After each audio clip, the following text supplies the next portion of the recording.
Welcome to News Flash Liputan 6 bersama saya Ratu Surya Sumirat dalam edisi 25 September 2025. Perdana Menteri Kanada Mark Carney memberikan pujian kepada Presiden Prabowo Subianto dan bahkan mengutip pidato Prabowo di sidang Majelis Umum PBB ke-80. Selain itu, Presiden Amerika Serikat Donald Trump turut memberikan pujian kepada Prabowo atas pidatonya. Selanjutnya, Badan Narkotika Nasional Provinsi Sumatera Barat mengungkap suatu kasus penyelundupan narkotika lintas provinsi dengan modus yang unik. Perdana Menteri Kanada Mark Carney secara terbuka melayangkan pujian dan mengutip pidato Presiden Prabowo Subianto di sidang umum PBB ke-80. Pujian ini disampaikan dalam pertemuan bilateral penting di Kanada pada Rabu 24 September 2025, sehari setelah Prabowo menyampaikan pidatonya di New York. Carney secara spesifik menyebut pidato Prabowo sebagai pidato yang fasih dan kuat, menyoroti pesan tentang harapan, optimisme, dan keyakinan tak tergoyahkan terhadap solidaritas semua bangsa. Momen ini menjadi penanda penting dalam hubungan diplomatik antara kedua negara. Pujian tersebut tidak hanya memperkuat ikatan bilateral, tetapi juga mengukuhkan posisi Indonesia di kancah internasional. Pertemuan ini juga bertepatan dengan penandatanganan Perjanjian Kemitraan Ekonomi Komprehensif Indonesia-Kanada yang merupakan perjanjian perdagangan bebas pertama Kanada dengan negara ASEAN. Carney juga mengutip langsung bagian pidato Prabowo yang menyatakan bahwa perdamaian, kemakmuran, dan kemajuan bukanlah hak istimewa segelintir orang. Our Minister of International Trade, our Ambassador, our Special Envoy, Ian MacKay, and particularly to come at a critical time for Indonesia, for Canada, if I may, for Asia, for the world, for our workers and businesses, because, and the President and I, as you know, are just coming back from New York and the General Assembly, which reconfirmed that the world is changing rapidly. We know the global trading system is being disrupted, geopolitics are realigning, the AI, artificial intelligence, sustainable revolutions are gathering pace. And in Canada, what this hinge moment has underscored is that we need to build our economy strong at home, as you are doing, and to diversify and deepen our trade and security relationships abroad. And Mr. President, we're proud to build those relationships with those who greet new challenges with hope and optimism grounded in an unwavering belief in the solidarity of all peoples. And when I say that, I'm quoting from your eloquent speech and powerful speech to the General Assembly yesterday. And in this spirit, I'm pleased to announce that alongside with the President, we are signing the Canada-Indonesia Comprehensive Economic Partnership Agreement, or CEPA. This is our Canada's first ever bilateral trade agreement with an ASEAN country. It's a game-changing agreement.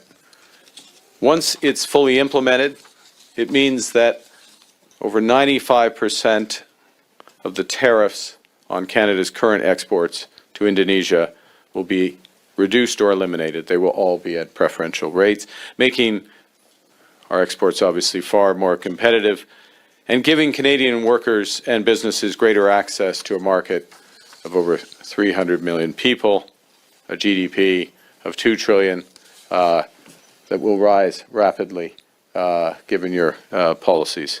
Presiden Prabowo Subianto menghadiri multilateral meeting on the Middle East atas undangan Presiden Amerika Serikat Donald Trump di ruang konsultasi Dewan Keamanan PBB New York Selasa 23 September 2025. Dalam pertemuan itu, Trump sempat melontarkan pujian untuk Prabowo atas pidatonya yang membara di PBB.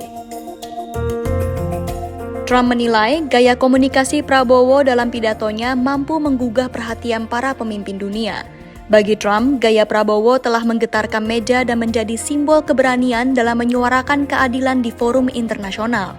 Momen pujian Trump ke Prabowo turut menghadirkan suasana cair di tengah diskusi serius tentang Gaza dan perdamaian Timur Tengah.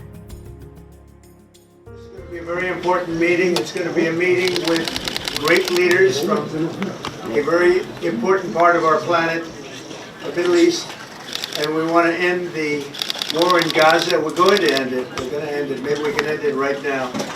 But they're respected all over the world. They're respected by me in the Oval Office. I can tell you that they're respected by the United States, and we're here to see if we can get the hostages back and get the war over and get back to life in the Middle East, which is a beautiful life, but it's much more beautiful without wars, right? So I really greatly respect the fact that you're here, and we're going to get it done. We're going to have a meeting. If we can agree to something, I'm going to see the people in Israel, including Bibi, and we're going to get something done because it's gone on too long, and we want it to end. But we want to get those hostages back too. We've gotten most of them back. Right now they have 20 hostages and 38 dead bodies. And the parents of those young people that were killed and are right now in body bags, they want their son or daughter back just as much as they wanted them as though they were alive. We have to get them back. We have to get the 38 back, and we have to get the 20 back. And I think we'll be able to do it. This is the group that can do it. More than any other group in the world, this is the group that can do it. So it's an honor, King, to be with you. And we appreciate it. Tamim, the job you've done is incredible. So I appreciate it. Thank you. Well, Mr. President, if you don't mind, on behalf of everyone, first of all, thank you very much for hosting such an important meeting at such an important time. I think I will just make it very brief. The only reason we're here is to stop the war and bring the hostages back. And we count on you and your leadership as well to end this war and to help the people of Gaza. The situation is very, very, very bad there. So we are here to meet and to do everything we can to stop this war and to bring the hostages back. So once again, Mr. President, thank you very much for hosting everyone. Well, and also great speech you made today. Really, I watched it. A really great speech. Thank you very much. And you too, my friend. Great speech. You did a great job pounding on that table. I said, how would you like to deal with him when you left? It's not easy. You did a great job. Thank you very much. Thank you, everybody. We're going to work very hard on this. This is my most important meeting. I've had important meetings. I don't want to insult anybody that we've met with. We met with 32 meetings here. But this is the one that's very important to me because we're going to end something that should have probably never started. Thank you very much, everybody. We appreciate it. Thank you. Thank you, Press. Thank you, Press. Thank you, Press. BNNP Sumatera Barat berhasil menggagalkan upaya penyelundupan narkotika lintas provinsi dengan modus yang tidak biasa. Sebuah minibus yang diangkut towing dari Palembang menuju Padang ternyata membawa 8 kg sabu-sabu.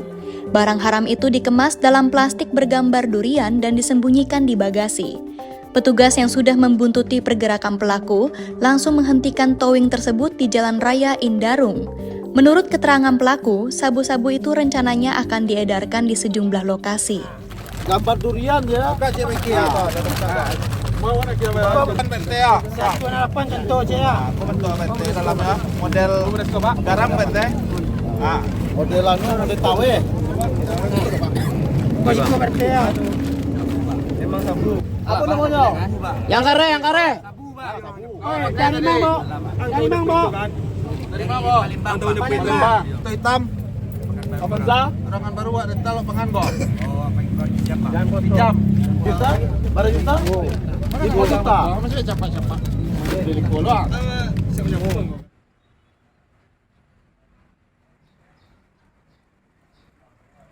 Masuk lagi narkotika jenis sabu atau metamfetamin ke Sumatera Barat yang akan masuk dari daerah lintas Sumatera Selatan, Jambi, kemudian masuk ke Solo dan Padang. Nah, setelah kita melakukan pendalaman, kemudian menganalisa, kita turunkan tim Osnal, ternyata benar modusnya mobil ini di towing dari tol di Sumatera Selatan, kemudian kita hentikan di daerah Bandar Buat. Setelah kita geledah, ternyata betul yang bersangkutan membawa narkotika jenis sabu, jumlahnya cukup banyak ini, sekitar 8 paket, lebih kurang 8 kilo lah, dengan 3 orang tersangka. Masuknya dari Sumatera Selatan, lewat Jambi dan Sumatera Barat, itu murni semua akan diedarkan di Sumatera Barat. Ini sudah mereka petakan. Demikian rangkaian berita News Flash Liputan 6 hari ini. Saya Ratu Surya Sumirat pamit undur diri dan sampai jumpa.